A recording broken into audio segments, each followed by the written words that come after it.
Welcome to the Clifton Whirly Show. This week we have Whirly Birds, Nick and Josh, and we're going to hit some topics that I think you guys will find very interesting. We posted in our group to hear from you guys, the other Whirly Birds, and the question is, what bands do you love, but maybe they have an album that you don't like, or that you don't really dig, or that you could care less about? And so we're going to discuss that and kind of see where that evolves and goes to. I'm looking here, and one of the opinions is that second albums or sophomore projects tend to not always be as good. Like a band have a debut album and everybody loves it, and then they come out with a sophomore project and it kind of stinks, and a lot of the original fan base kind of dials out. They a successful band will make it past their sophomore project. But Yeah. so that was one of the things I noticed. What do you think about that, Josh? Yeah, I think that I've heard that in several places, and actually I've heard it in several podcasts where like they'll do interviews where people will actually, who mentions it a lot, who talks about it a lot is Chris Shiflett on Yeah. the Walking the Floor podcast, Mm-hmm. and he kind of talks about it with a lot of people, and they're like, "Yeah, we spent like 8 years touring and working and writing these songs, and we'll have 20 or 30 songs to pick from for the first album, but then we're going out, we're touring and supporting that second album, and we don't have any songs left." And so we're writing new songs and we're using songs left over from the last album, and so invariably it's not as good back traditionally when the albums were albums like they used to be. But and then what's kind of interesting about that to me is that I was rewatching the Rush documentary, Mm-hmm. and I was actually listening to some other stuff. I can't remember what it was, but there's another music podcast that I was listening to, and they were talking about how, even in the 70s, mid 70s, early 80s, people were pumping out albums like every 9 months. Just pumping out another album every 9 months, every 8 months. Like Rush had a time when they were just ripping out albums all the time, like constantly. They would go on tour, then they'd come back and write and do an album. And the Eagles did the same thing, and a lot of other bands did the same thing too, where they were just pumping albums out really fast, just because that's what AM radio and early FM radio wanted. Is they wanted those new cuts, those big artists over and over and over again, and then they would immediately go out and tour on that album, and be writing the next album. So I think invariably your quality is kind of going to go down, I'd imagine. Like that first album, when you're going to break, they probably had a lot of time to work that material before they played it Yeah. and recorded it, and it's set in stone forever, you know. But those second albums and even the third albums, and sometimes bands that didn't have that juice and that talent would just fizzle out because like that pressure is too much. That's not a natural way of writing songs, in my opinion. Hmm. Yeah. So what do you think, Nick? Yeah. Oh boy, that's polite disagreement there. Go ahead. You know, I don't know. I kind of came in on the other side of that a little bit on a lot of bands. I think it's because I came in late to the party on quite a few bands. I think I got my first CD. I had to have been 11 or 12 when I got my first CD. And when I got into heavier music, so my first couple albums were actually second efforts. And some of them were, so like Nirvana, I didn't get Nevermind. I started with In Utero, Which is really good. which is really good. So I really was kind of like, okay, well, here's this one. This one's amazing. And then I went back and checked out Nevermind, and there were parts of In Utero I liked way better than Nevermind. Yeah. The production was different. It was a little cleaner, I thought, but the songs were they were dark and they just hit you. I liked the writing a lot. Then it's funny. So I got my first Metallica record. I got the Black Album. Yeah. Good one to And get. and obviously that isn't the second album. They had a slew of other albums, but that was when the fan base kind of like split. Because you had all the thrash guys, Yeah. who were Master of Puppets came out before that, and Ride the Lightning and all those, and they were all about those albums. That was their thing. They liked those and early Megadeth and stuff like that. They were all about that. And then when Black Album came out, and they're like, "What is this radio-friendly hard rock? Yeah. We want thrash and every song to sound the same." Like, Yeah. they wanted their hard-hitting. That was what they wanted. The faster, the better. That kind of Metallica. And I started on the Black Album, so it got even worse when Load came out.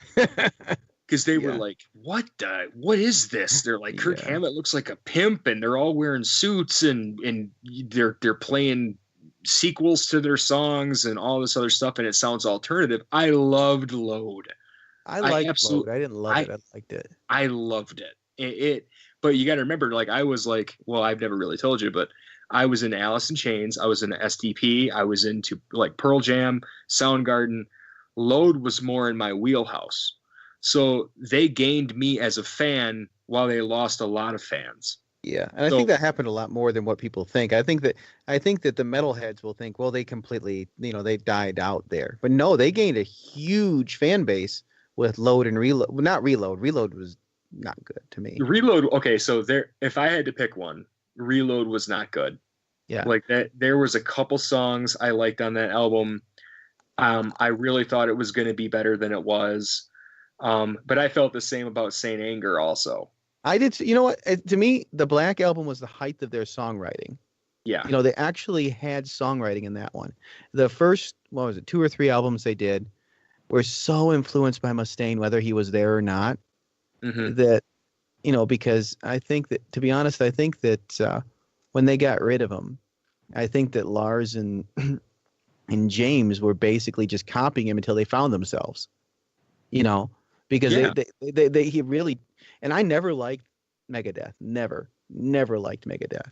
And I have friends who do and stuff, and that's fine, but I didn't like it because the songwriting wasn't there. And then they did the Black Album, which had these really interesting, deep songs, like well-written songs, and they told stories, and they were almost. It was like if he had if he got rid of the grit and he pitched his voice an octave up, and they had used Telecasters, it would have been a country album, a really dark country album, but a country album. No, it's funny you say that because you're absolutely correct. Like I agree. It was really, really good. And James Hetfield's got that kind of voice anyway, and he changed quite a bit. Yeah. Where he almost got a little bit of Southern rock, and that kind of carried forward throughout his other stuff. And you really kind of hear it on as he gets into Reload, and then Garage Days Revisited, and some of the other stuff, like when they covered Whiskey in the Jar and stuff like that. Like, you're like, wow, these guys are. Jar. That was a breaking point for me. It's like past that, they started getting into really dumb. Well, really, I don't know what happened. It's almost like he had a stroke, and he kind of couldn't. And maybe that's just my thing. Well, that sounds like he just sounds like his brain cells all died, and he lost his IQ or something. Well, the fact that he started going at the end of everything was like that really was. And the other thing is that new album, what's the new album's name? People really seem to like it. A lot of Metallica fans that they kind of lost came back. Because on Saint Anger, they had that stupid thing where they said no guitar solos. And really dumb, because they could have really brought it back. And they could have. And Lars's freaking snare drum was tuned like a garbage can with a plastic bag on top of it. Yeah, it sounded like he might as well have just used like an 808 or something, like Roland digital snare or something. Well, yeah, it really did sound bad. And I mean, Lars always kind of had that signature drum sound, and like they decided to try to, like, they pushed it too far. I think they tried to reinvent themselves too much. But I mean, my point was, I think I kind of jumped in on the end of, like, that kind of set a trend for me. Like, I came in, I started liking STP. I had never even heard the first album, and I listened to Purple, and Purple was my album. That was the second album. Bush. I had Glycerine. That was, everybody had that deal. But I liked Razorblade Suitcase. I did too. Yeah, that's a 100% better album from I thought okay band. Yep. I mean, yeah, and they're not. I don't think they're incredible, but Razor Blade Suitcase case I listened to way more than I listened to that first album. Yeah, it sounded like a different 16 band. Stone. It didn't sound like it was trying, like he was trying to be Kurt Cobain. You know. Yep, exactly. Like they added a little bit of the, and that was kind of the Queen of the Damn thing. It came out, and they kind of did the techno versions of some of the stuff. But It's interesting. I really thought he was kind of getting better as a songwriter when he did that album. So my, I guess, I could throw Pearl Jam in there because honestly, that's one of the legit ones for me. Because after 10, I was kind of like, Yeah. I don't know. There's other interesting things I could listen to, but Joey Chamblee said that Pearl Jam. did he? Mm-hmm. Yep, I just couldn't get into, and I liked a couple songs off Yield and some of those other releases, but I've never really so this is what's funny about it. Like, if I would have listened to, I did own a few Pearl Jam albums. If it would have been today, I'd have done like I did now, where I only selected what I wanted and assembled my own greatest hit CD. Yeah. Yep. Yep. I didn't buy album, and I hardly ever buy albums anymore unless I really just want the whole sound and I don't want, the singles. I appreciate the whole album. Yeah, I've got a lot to say about that there, but Yeah. Yeah, we'll save personally, that for later. yeah, I think we'll save that for later because I could go. I'm about to go off on it, but Yeah. Clifton, what about you? Well, I was really thinking about this, and here's one example, and then I'm going to kind of go to hop around a little bit, and I'll cover some of the suggestions here in this thread I'm looking at right now. I guess my first thing was there was like a Christian band that I listened to growing up called Delirious, Yeah. and my first exposure to them was they did this thing called Cutting Edge, and then Live and in the Can, and then they had another like what was like their debut album, like after they changed their name from like Cutting Edge era, and I loved it. It was like the first rock praise and worship that like I was exposed to. And then they came along with an album. I guess it was either their second or third. I think it was their third album as Delirious, and it was called Mezzanine. Mesomorphos was the name of it. And they had a song called Mezzanine Floor on it, and it was just off. It was, they're a British band, and they went and they followed like this really experimental, like Britishy, like rock sound that was so familiar to Radiohead at the time that it was off-putting for me. Like it was Yeah. just a complete shift. But yet, like I go back and I listen to that now, and like Stu G, Stuart Gerard, he he's got like the JHS pedal, the Kilt, like Yeah. his signature pedal. He like that was just monumental for him. Like incredible guitar work, like listening back. But like then it wasn't very relatable to me because that wasn't the kind of music I was listening to. I think they even Yeah. like they opened up for Bon Jovi that year, like when he toured in Europe, and like it was just a complete departure from their sound. And like there's other artists that I've noticed who've like alienated their fans to go chase something else. And sometimes it's successful, sometimes it's not. Like Bob Dylan, we were talking about that back a few weeks ago, and like he completely alienated his fans when he went electric. Yeah. But like, And then he did it again and again and again and again and yeah, again. yeah, and yeah, he's had a pattern of alienating his fans, but yet like his fan base is so weird and like it's all over the map. Yeah. Yeah.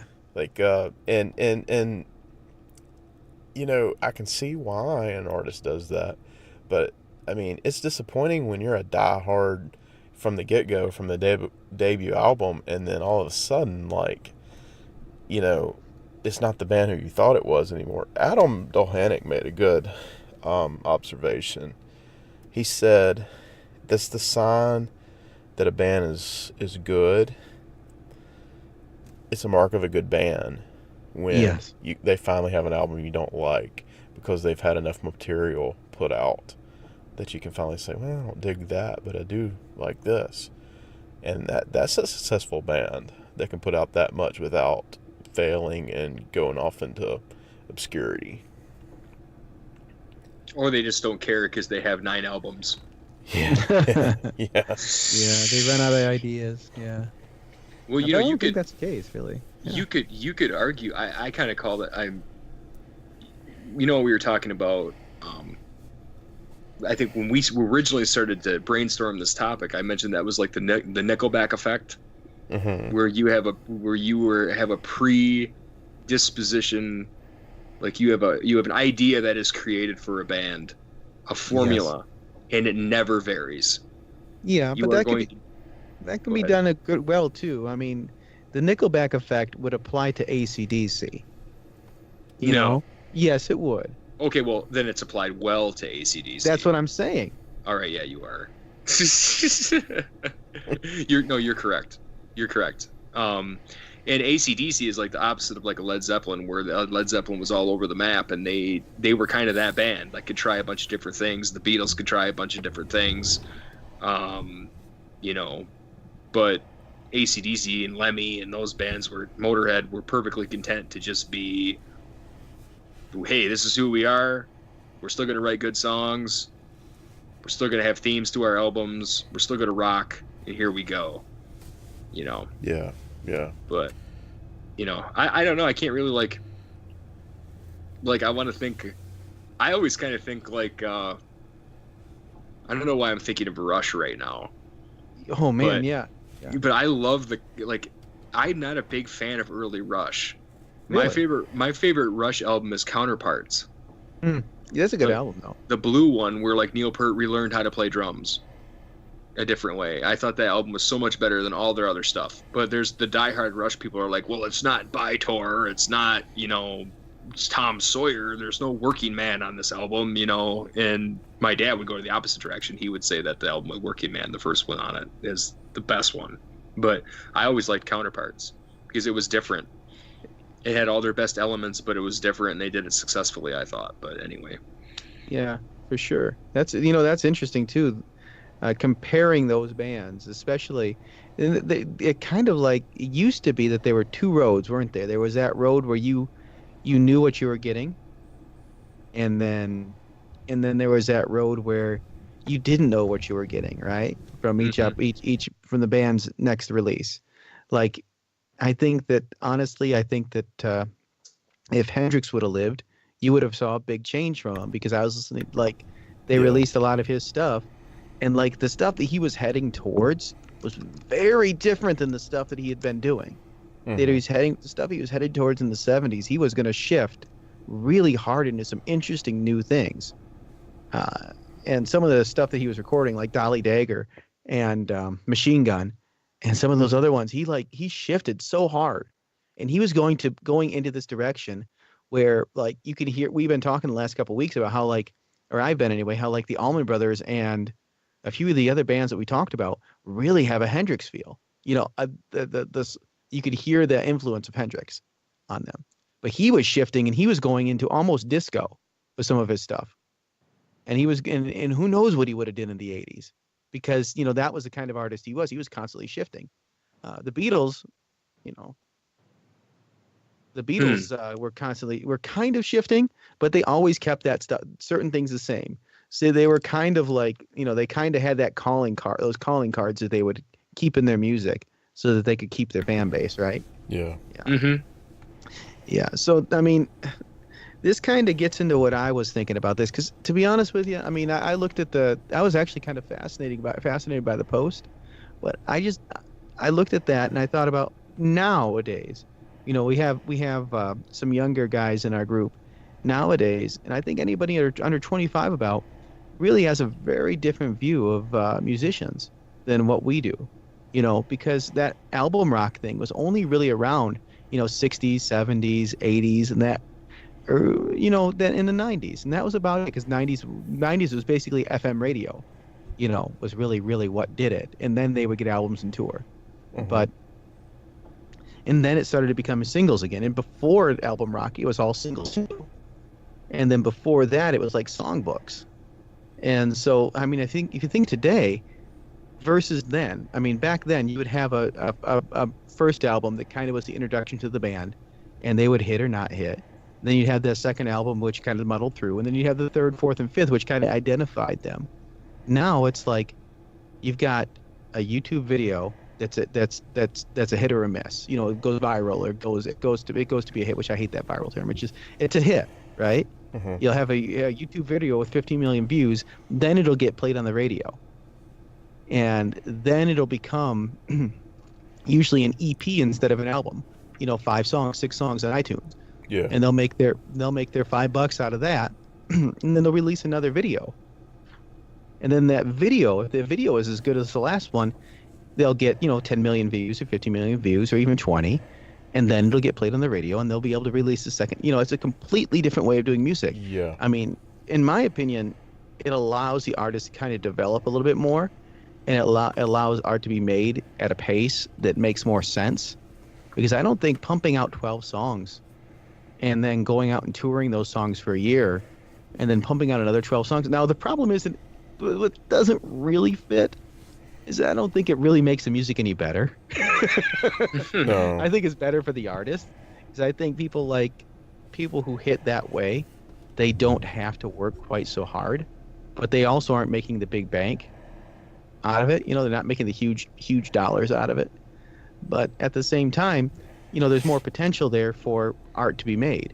So, I mean, you look at people like we talked about Reverend Payton last week, and if you look at people or 2 weeks ago, like him, I mean, he is able to put out a really killer video, make lots, get lots and lots of views, tour around the back of that video, make albums, and do his stuff his way without anybody telling him how to do it. And, he's not rolling in dough, which I don't think blues musicians ever really, unless you're Joe Bonamassa, rolled in dough. And you can't. I'm not saying anything bad. I'm just saying he does, right?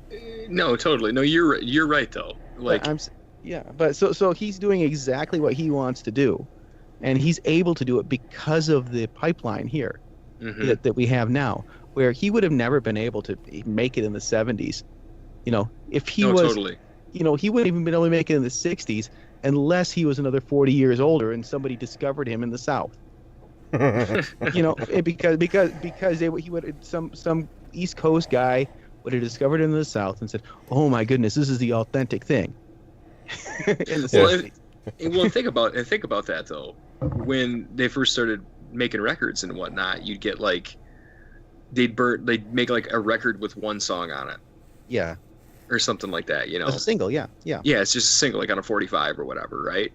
Don't quote me on that. My history is not that good. But I can tell you that now I get more excited when a band does a pre-release and releases one song than I do for the whole than I do for the whole album. Yeah. You're right. One song, one music video. And I get super hyped about that. And most of the time I don't even buy the album. I will buy that song, and maybe I'll listen to it on Spotify, and maybe I'll buy a couple more that I really, really like. But if you could build that kind of hype and release one song at a time, or just cut little, like I personally like six song EPs. Yeah. I will buy those all day long before I buy a full album.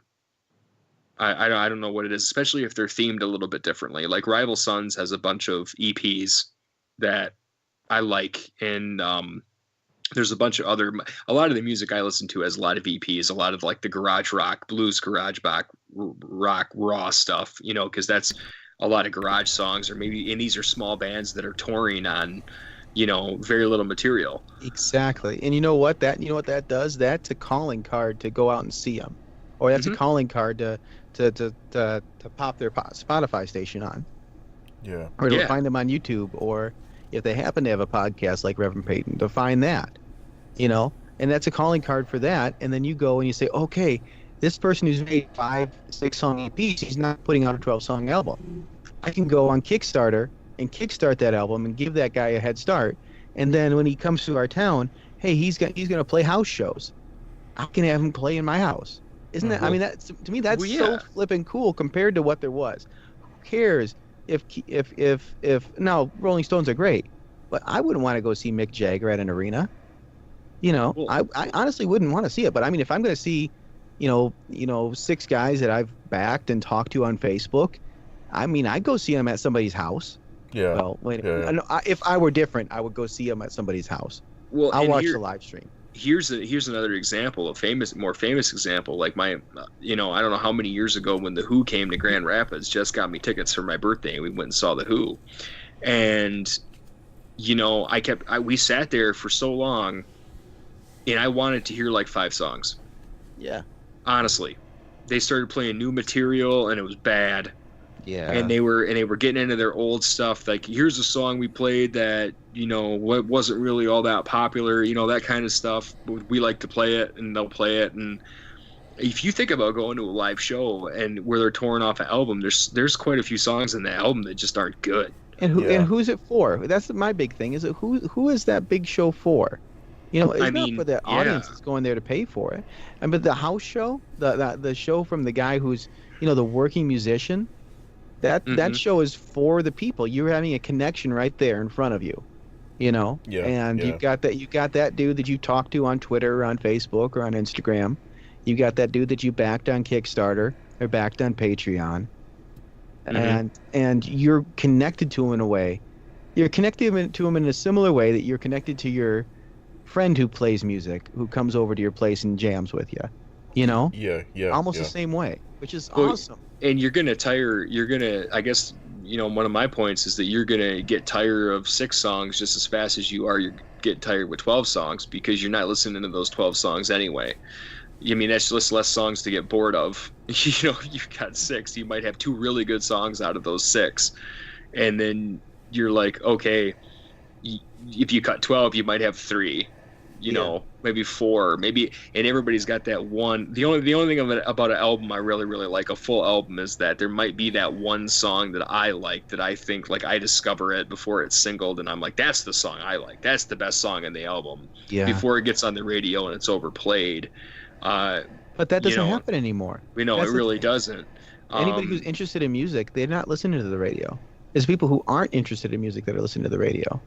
No, they got their Spotify playlist keyed, or Pandora, and like most of the time, I find out about music. I don't even hear singles. Like, I'll find out about a good song just because it comes up on Pandora, and I'll be like, oh man, that song's great. Might not even be one of their singles, or it might not even be a well played song on the on iTunes, or a well downloaded song. Yeah. In It's interesting I mean, if you would think that with the way attention spans are now, why would you ever cut a 12-song album? It just doesn't make any sense. It doesn't make any sense. I mean, unless you're telling the story, or so there's 2 reasons. One, it would make sense if you got a theme album, like a Red-Headed Stranger or something, and you're telling a story. Okay, or that kind of thing. That's a little prog rocky, but you know what I mean. Like, Radiohead's kind of famous for this. They'll have like a whole album that's like Kid A or whatever is like all it kind of flows together.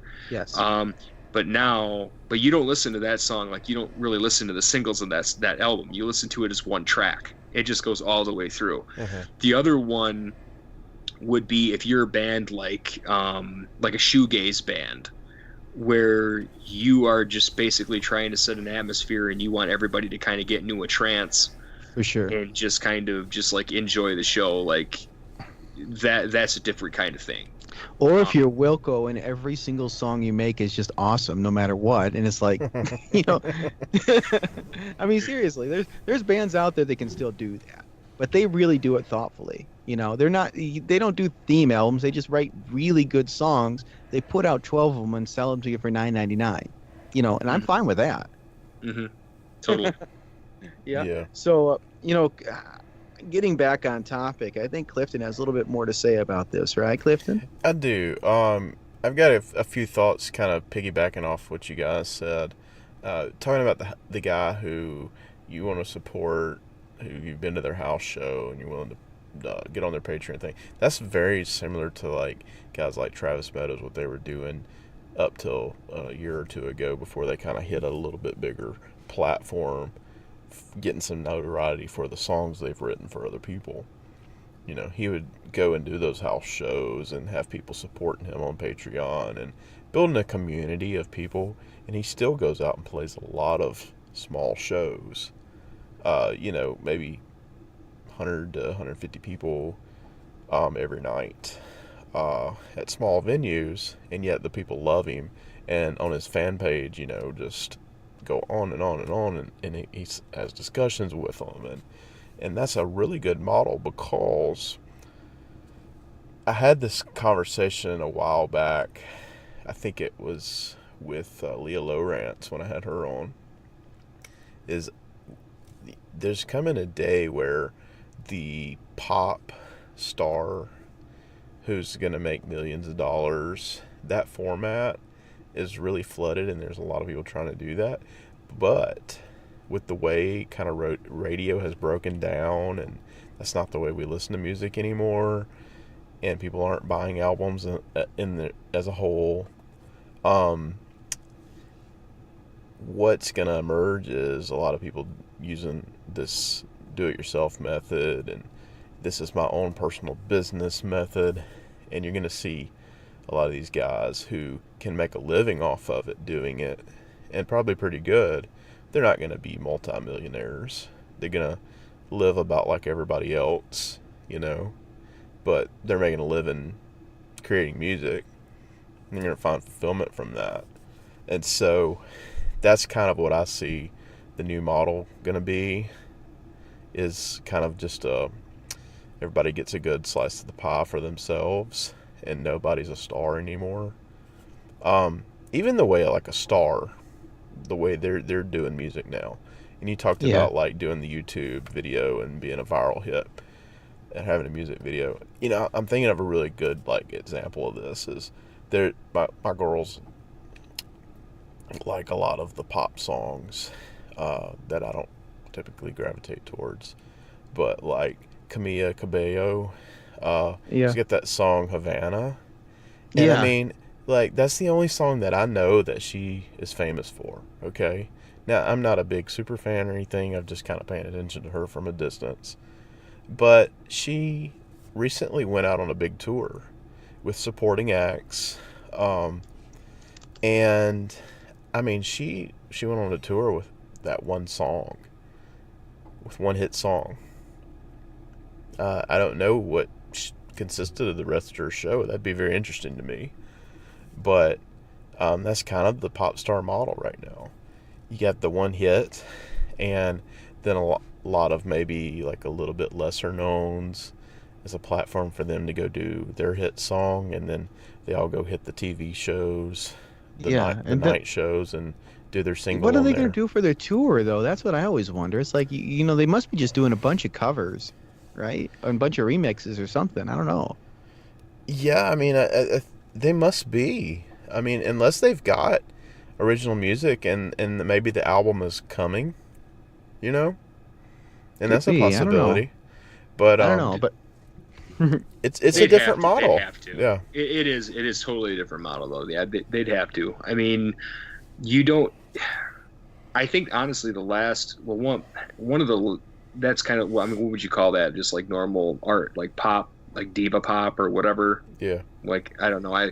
And honestly, everybody sounds so similar today. I just think everything is Rihanna. I hear it on the radio. It's Rihanna. It's gotta be really, Rihanna. And then I find out it's she's not got a Rihanna. pretty unique voice. She's got She that. she does, but how many times has it been emulated and copied? Yeah, she's got that thing where she shifts into that second. She almost is that Tuvian throat singing. She's got Yeah, a second. She's got a second note in her fundamental that makes it so that if it's Rihanna, I know because my ears are ringing and hurting a little bit. So yes, I know Rihanna because she hurts my ears. well, and I think she's on every Disney song that's ever been created. She kind of You has know, that breathy squeak that goes into. Stop. Okay, no more Rihanna. well, okay, so no more Rihanna. I'll tell But you a pop star though that's really really good, and my girls like really dig her music, and like I was listening through, and she's got solid songs. Is Sia, and I don't think she's as big as the rest of them, but she's got some incredible songs and beats, and her voice is really interesting. And I'm not sure if she's writing all those songs. I would imagine she's at least co-writing some of them. Um, but I mean, she's doing good work and creating a huge body of work, and not all her songs are getting hits on the radio, but she's I, got some great songs. I like Lord. Yeah, Yeah, I she's think she's I good. think killer. She does really good. she's really good. She's just very interesting and it's very artistic music. And if you listen, she's kind of weird to what we're talking. A weird example of what we're talking about though, because she's got singles obviously, Yeah. but her albums kind of have that whole theme story thing going for them too. They definitely have a theme. Like the first one she cut was like that, and you're right on with the music video thing, Josh. She cut that, Royals, Hmm. and that album was basically from the perspective of like a have nothing brat, Yeah. right? Like looking at other people and thinking, oh, look how good they have it. We're better than they are. We don't need all that stuff, you know. And then this new one's more like they cut that new album or the new song, and it's like almost like she's getting a little. It's like almost culty. It's like a little creepy. Which Like that's the direction music's kind of moving right now. That's interesting. Yeah. yeah, it's like a little more dramatic, thematic. Like it's a little spooky, but still the same kind of music. And I find myself listening into the whole album rather than just picking a couple songs off of it. Interesting. So I guess again though it kind of tells a story. So yeah, I don't know. A lot of good stuff here, guys. Yeah. One of the other ones I like too that I'll just throw in there is like I used to think so. I've got my friend Ross really likes Kesha, Hmm. and like he's a guitar guy too and stuff. And when Kesha will come on or something, he just starts grooving and he likes it. And I'm just like, why do you like Kesha? And he's like, dude, listen to this album front to back and tell me she's not a genius. And I guess I always looked at Kesha as like the lyrics are terrible. Like they're all about partying. That's it. She's like the Andrew WK for pop. Like it's party hard, party hard, party Yeah. hard. It's glitter, it's the bar, it's this, it's the club, it's the all this stuff, and getting sloppy drunk. On the other hand, if you listen to what's going on there with the groove, and like it's really interesting. If you just listen to it that way and not worry about the lyrics, like it's that trance music, Yeah. Clifton's like, yeah, no. Now I think Ko is really into Kesha. That I would think not I've heard him surprise say me. that before, but he's big into producing and recording and stuff, and so I'm sure he's hearing it through that kind of lens, and it's really interesting stuff. Because Ko is super fresh, the freshest of the fresh. He's woke. He's woke. Yeah, hashtag woke. That's our call out for the episode is Ko. Yeah, so Paul Pennington, he brought up Ryan Adams having albums that were awesome and then not so awesome, and so I thought he was a really good example. Um, Ryan Adams to me was like around the area where he was doing the Cardinal stuff, and then like his first couple albums like Heartbreaker and Gold, I love those. Then it kind of got weird, like the Love Is Hell albums. I didn't really connect with that. And I think Rock and Roll was in there, but then he started doing the Cardinals projects, and I think there's like 3 or 4 albums there, like Jacksonville Nights, I'm blinking, Cold Roses, several that had great songs. And then he kind of disappeared for a while when he was married to Mandy Moore. He kind of stopped touring and stopped recording, and then he came out with Prisoner, and like a lot of people who were like old Ryan Adams fans like didn't care for Prisoner, but like I saw him kind of get introduced to a whole nother generation of guys. Like, so I'm like in my 30s, guys who are in their early 20s are digging Prisoner. So it's like he kind of picked up a whole new fan base there. But um, talking about Ryan Adams, if we want to go ahead and move into picks,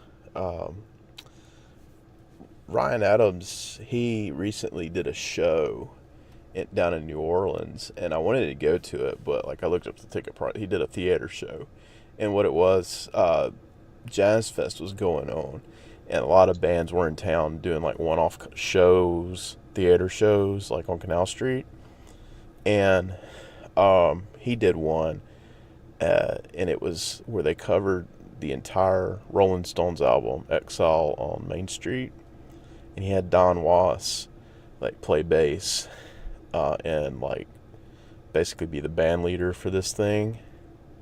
And so I was hoping, and it's yet to be seen. I was hoping that he would like record that, and or like do some kind of video, like a video of the concert and release it. But I haven't heard any plans for that. But the tickets were like $300 to $400 because it was a small theater, and it was just absurd. I couldn't justify it. But that's kind of my pick this week. Is I'm gonna do the there's some YouTube videos that popped up of that after the fact, and so Josh, are you ready? I'm ready, Cliff. I'll play it for you. Cool. So you stretched out, tonight, you smile, tear eye. Oh, I couldn't find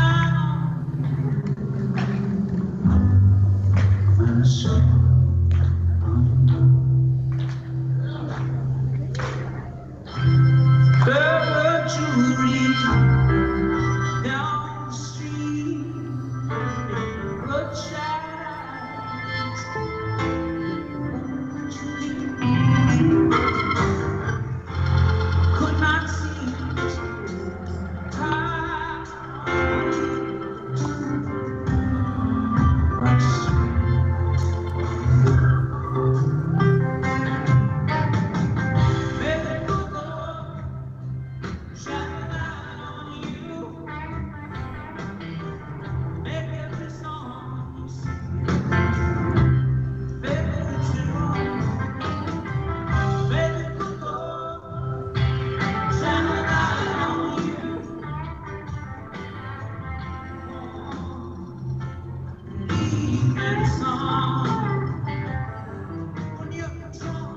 All right, so I think that's a really interesting. It's very close at heart to the Stones sound, and so I think it was pulled off really, really well. And I'm hoping that there would be some content available that's obviously not a YouTube video recorded off somebody's iPhone. But you know what? I think that's pretty killer, to be recorded on an iPhone in the middle of the theater. Yeah, it had a nice sound. Yeah. So I'm looking forward to maybe some of that being released in the future. It'd be cool. Yeah, Josh, what do you have this week? Well, I got kind of something different. I've been listening to this one on and off. It's a podcast I found on Spotify called Music Student 101, and it's all kind of review. Well, so far most of it's been review for me, except for some of the complex time signature stuff. But what they actually do is they actually break down music theory, and each episode is a really good breakdown of music theory. And part of the reason I'm listening to it is if I can find a way of presenting it simply to my students, then I want to start incorporating that into lessons as much as I can. I've been sneaking it in with scale degrees and scales, but I ultimately want them to be well-rounded students and well-rounded musicians and be able to play. If somebody says, let's play in the key of B flat, and we're going to end the songs, or if it's going to be, if they're playing at church and they play a hymn that's in 12/8, I want them to be able to play in 12/8, without really thinking about it too much. So let me go ahead and play this sample of this right here. It's well produced. Welcome to Music Student 101.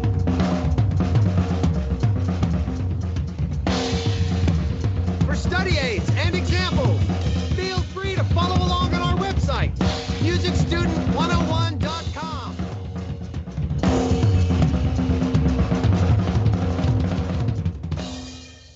Hey, so I'd like to talk about some of the basics of rhythm for a second here. The idea of rhythm is very closely tied to the idea of pulse. So the interesting thing about this podcast is each episode, like episode 1 is intro, episode 2 is music and is melody and harmony, which is really interesting that they start there and they explain how melodies work and how harmonies support them. And then it goes into rhythm like that, and they talk about how to read that rhythm on the sheet. And then episode 4 jumps into ear training and how to train your ears for like hearing minor thirds and major thirds and fifths and sixths and all that. And then they get into major scales and key signatures and study habits and finding beats and odd time signatures, minor scales. Let's see, I'm just flipping through here. Being a performer, inversions and figured bass lines, diatonic chords. So really, they offer basically, a whole music theory course for free on Spotify. And let's see, they're still going. They've been going since 2016, and they're up to episode 45. But I think it's because I put so much work into these things. And I mean, let's see, episode 45 is into secondary dominance. So like that's like jazz theory. And so they're like really working their way through music theory. And they do have a website with all the information that you can follow along with it. And it's not complicated stuff, but what's great is that it's a good review and it's fun to listen to in the car, and the guys are entertaining. And sometimes they'll bring, and a lot of times, even if you happen to know a little bit of theory, there's always going to be stuff that you need to learn, and maybe it'll just remind you, hey, I've got to dig into some ear training and learn and be able to learn to hear that 5 chord a little better, or I have trouble soloing over a 4 chord. I always have. And so I'm going to go ahead and work with that, which I have always had trouble soloing over a 4. I don't know why. I always just end up playing the 5. Yeah, so that's my pick for this week. It's Music Student 101, and I found it on Spotify. So what about you, Nick? I'm going to get back into music for mine, at least just listening to music and not studying music and all that stuff that you like to do. So this one is actually by a guy who I kind of stumbled onto him a couple different ways. One was, I think I was doing the dishes or something, and I had Pandora on, and all of a sudden I heard this booming low voice in this folky blues song, and I was like, who is this guy? And then I found out his name is Sean Rowe, and I kind of looked him up online, and after that I started getting pictures of him more and more, and it was this guy with this like duct taped up Takamine acoustic, and I was like, I got to check this guy out more. So I started listening to more of his material, and it's just awesome. So I'm going to talk about him in the Mojo Minute too, and a little bit about that guitar, but here is Let It Die by Sean Rowe. Oh, here, ear to ear, and don't you wish we could forget that key and see this for what it is, that we're not in love. Saddest part of a broken heart isn't the ending as much as the start. It was hard to tell just how I felt, to not recognize myself. I started to fade away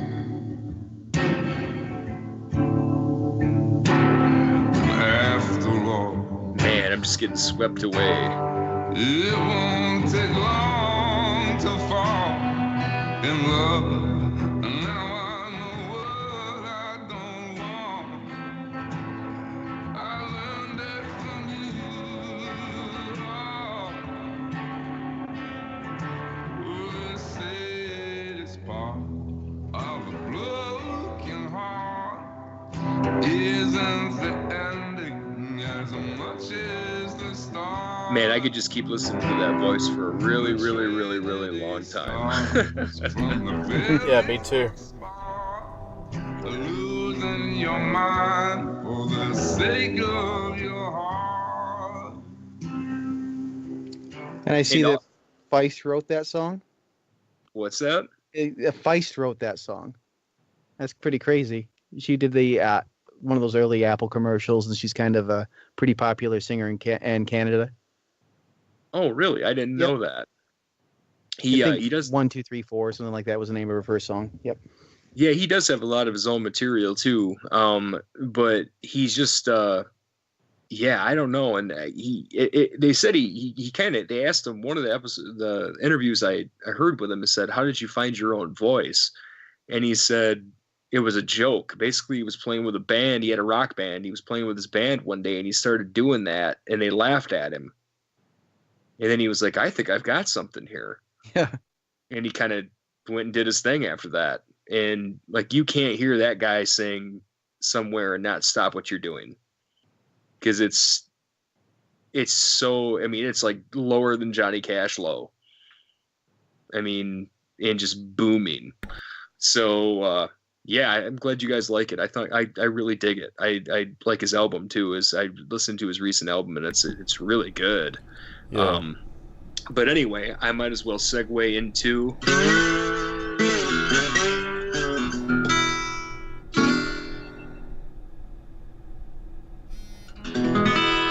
the Mojo Minute, and we're going to talk about Sean Rowe and his guitar a little bit. So the weird thing about Sean is, if you look up Sean Rowe, the first thing you're going to see is this big, huge guy with a humbucker with a Takamine acoustic, duct taped with colorful duct tape all over it, and a humbucker in the sound hole on a feedback buster. And you'll think, how is this guy getting this sound out of this guitar? And he shouldn't be. And why is it duct taped? Like, it reminded me of the Flamin' Lips with the stuff all over the acoustic and everything, and the more of a gimmick than anything else. And this definitely isn't a gimmick. So I had to, I like non-traditional acoustic sounds amplified. And I had to dive in and find out more about this guy. And what I found out about Sean is that what he's playing is a Takamine EN10C, and he calls it Sydney. And there's been 3 Sydneys. This is the 3rd one. He wore the other 2 out.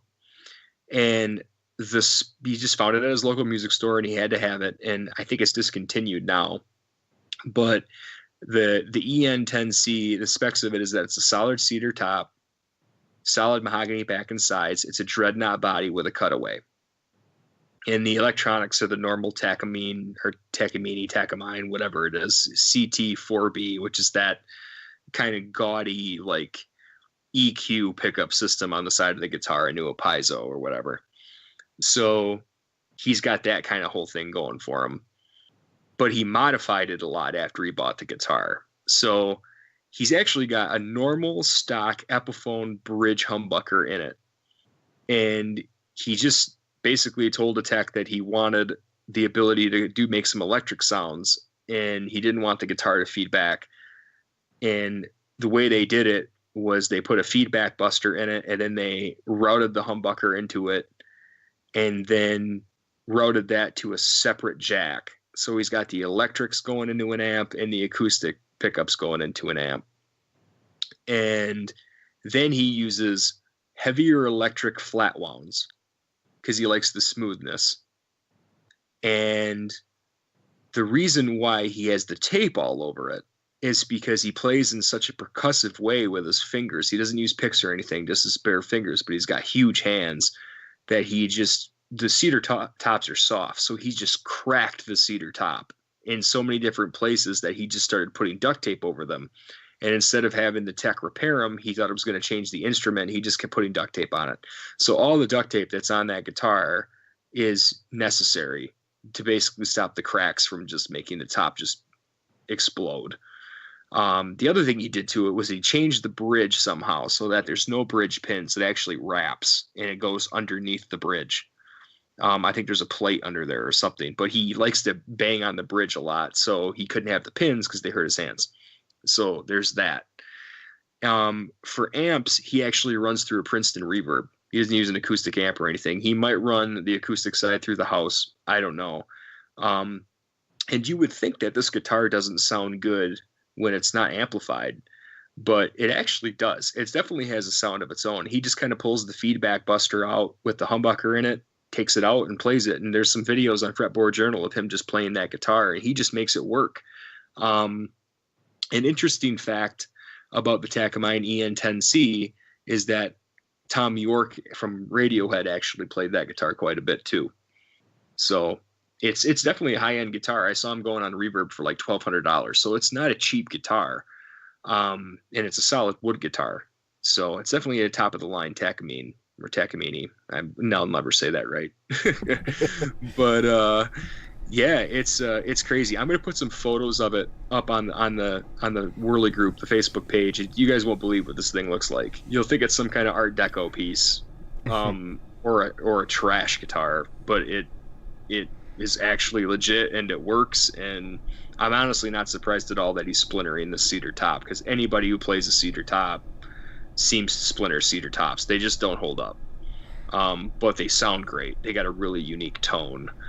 But yeah, that's my Mojo Minute for the week, guys. I don't know of any effects or anything like that, but if you listen to some more of Sean Rowe's music, he does a lot of cool tremolo and flanger and phaser type stuff, kind of like a lot of Waylon Jennings almost stuff on there, which kind of really accompanies his voice well. So I can see why he did the humbucker thing, because it added something to his music. You hear some of that outlaw country in there to go with his blues and his folk. So anyway, check out Sean Rowe, guys, and check out Sydney, his guitar. Cool. And I love the voice. Very cool. It was like a mix between like Hosier and John Mark McMillan to me. So that was really cool. Thanks for sharing that. Well, I just wanted to close this out and thank all you guys for supporting the show and listening, and would love to hear your thoughts on this in the Facebook group. Look us up. We're also on Instagram. We've got a new website, thecliftonworleyshow.com. Go check it out. And also you can find us on iTunes, Podbean, Spotify, and would love it if you dig what we're doing, to just take a minute and do a review, so that others can see that what other people are thinking about it, and we would love that honest review. So once again, thank y'all for listening, and we'll talk with you next time.